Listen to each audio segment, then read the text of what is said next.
to Saudi.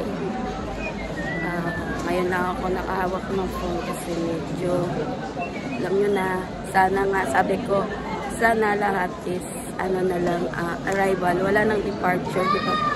Kasi nakakalungkot. Nakakalungkot. Yung mga nagatig sa akin, hindi ko na mga isama kasi medyo sad talaga pag ganitong moment, di ba, no? Nahirapan tayo. Ay, hirap talaga ng buhay, pero kailangan natin umalis. Check out. Malapit na. Bukas is nandyan na tayo. Hirap ng buhay.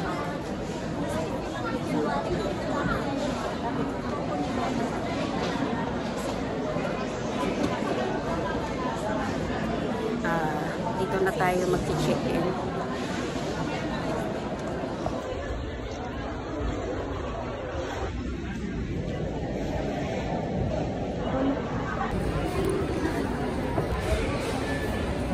Ewan ko, iniwan na yata ko ng mga naghatid sa akin.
Tumalikod lang talaga ako kasi super iyak. Ay, Diyos ko Lord.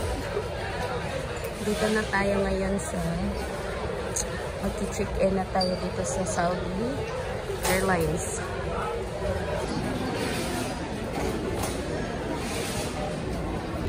Guys, so yung kalimutan yung refund na 550.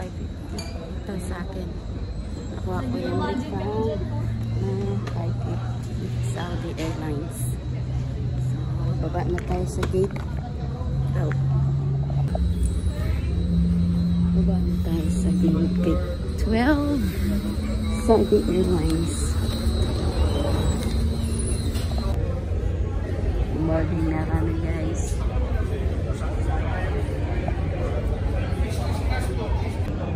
Boarding na tayo.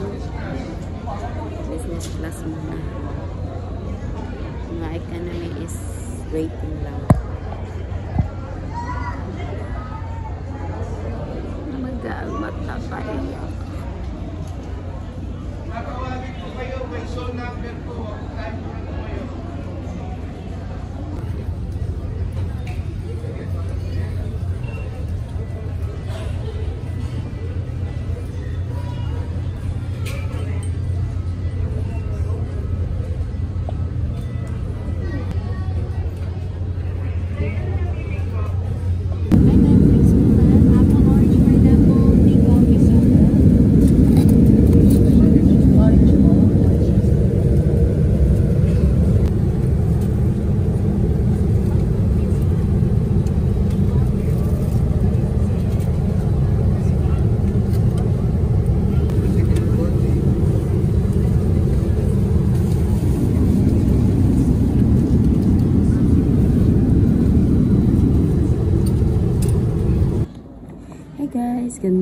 So, tayo ay waiting sa ating boarding going to Amman. Ang oras natin dito is naglapag kami ng 6:30. Nakalabas ng airplane is 6:45. So, ang oras ko dito is Philippine time. Almost 12 o'clock na sa Pilipinas. So, waiting na ako sa boarding. Kakapagod. Maga-maga mata ko sa sarili. So, ngayon, ang oras is, ang ating boarding time is 10 o'clock. 10. Ang oras pa lang dito is mag 7 o'clock. So, 8, 9, 10. 3 hours ang ating pang-antayin bago tayo makasakay ulit ng sipan natin biyahe papuntang Amman. So, pilit kong matulog pero hindi talaga ako nakakatulog sa aeroplano. Back to ano na, back to big ano na naman, malaki na namang eye bags. So see you na lang mga guys mamaya sa Amman. Guys, dito na tayo sa Amman pero wala pa yung ating mga baga. Waiting pa tayo sa ating isang bag. Uy, ihi na talaga.